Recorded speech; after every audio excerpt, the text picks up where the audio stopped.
তোমাদের সাথে শেয়ার করব রাবড়ি পায়েস।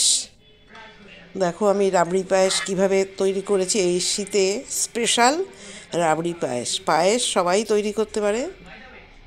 এটা স্পেশাল, এটা রান্নার উপরেই নির্ভর করবে আমি কিভাবে রান্নাটা করছি।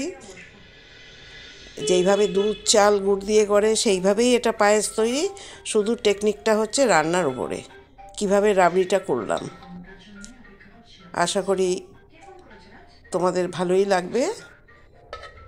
যে যেখান থেকে ভিডিওটা আমার দেখছো সবাইকে আন্তরিক শুভেচ্ছা। দেখতে থাকো কিভাবে আমি রাবড়ি পায়েস তৈরি করলাম, শীতের স্পেশাল। এইভাবে একবার রাবড়ি পায়েস বানিয়ে খাও। পুরো রেসিপিটা দেখো।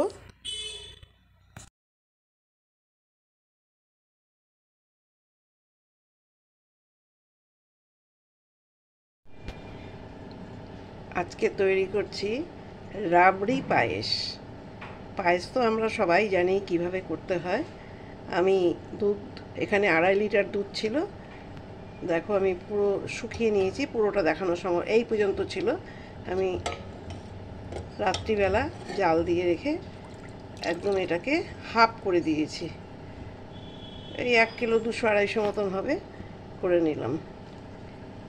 এবার পরবর্তী স্টেপে যাব। এখানে দেখো 50 গ্রাম চাল আমি দিয়েছি, ধুয়ে নিয়েছি, একবার ধুয়ে নিয়েছি।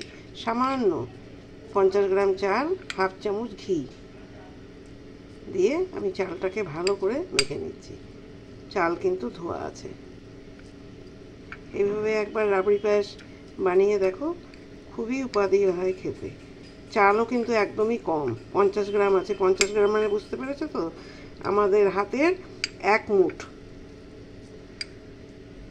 1 মুঠের থেকেও কম হবে একটু, মানে এরকমভাবে চাল নিয়েছি। দিয়ে আমি ভালো করে মেখে নিলাম। আমি গ্যাসটা একদম কমানো আছে। এবার আমি এই চালটা আমি ঢেলে দিলাম।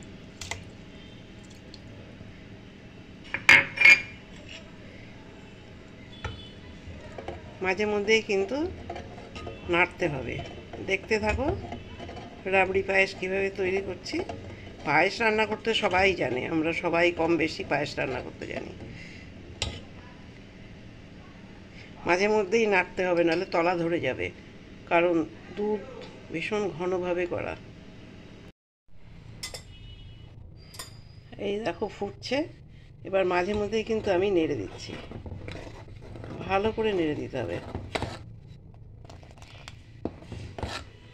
মিডিয়াম টু লো ফ্লেমে কিন্তু আছে, হাই ফ্লেমে নেই।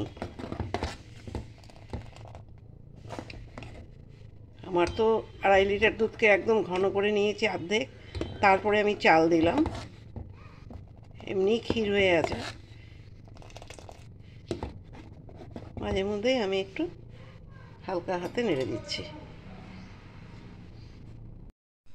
এবার দেখো একদম লো ফ্লেমে আছে, কিন্তু মিডিয়াম টু লো ফ্লেমে ছিল, এবার আমি একদম লো ফ্লেমে করে দিয়েছি। দুধটাও ক্ষীর হতে থাকবে, চালটাও সেদ্ধ হয়ে যাবে।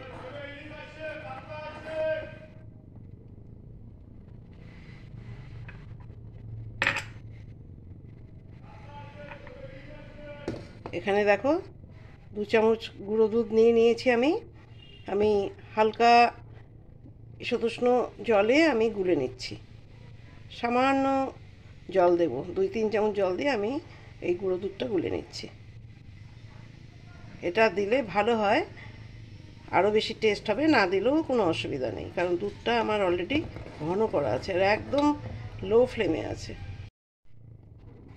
এই দেখো একদম লো ফ্লেমে আছে, চারিদিকে কিন্তু শটটা রাবড়ির মতন জমে যাচ্ছে। এবার আমি শুধু মাঝখানটা একটু ভালো করে নেড়ে দিচ্ছি যাতে না ধরে যায়।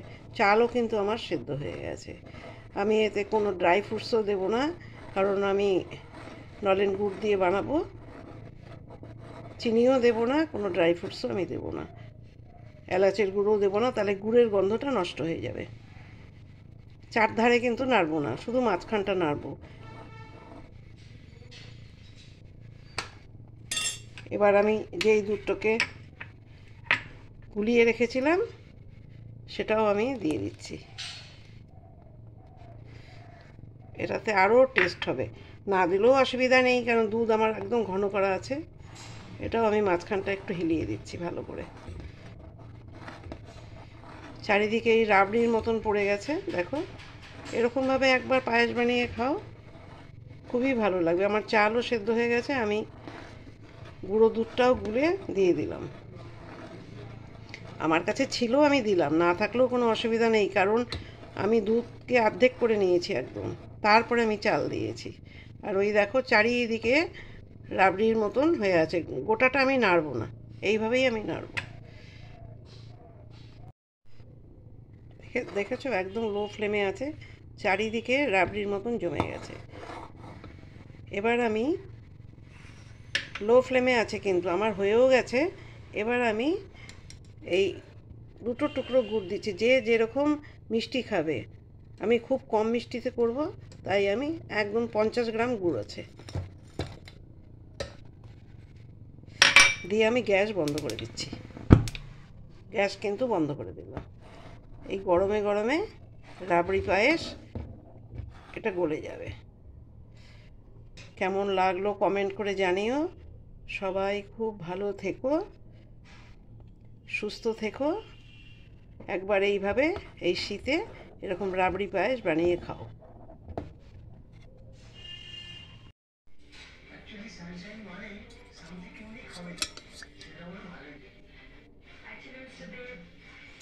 এই পুরোটা ক্রেডিট হলো আমার টিমের, স্পেশালি রাজ ঘোষাল। কনসেপ্টটা পুরোটাই ওর। তাহলে তো প্রজেক্টটা আমরা খুব তাড়াতাড়ি শুরু করতে চলেছি। বাই দ্য ওয়ে, আপনারা ফ্যাক্টরি ল্যান্ডটা নিয়ে কিছু ভেবেছেন? না, এবার ওটা নিয়েও বসবো।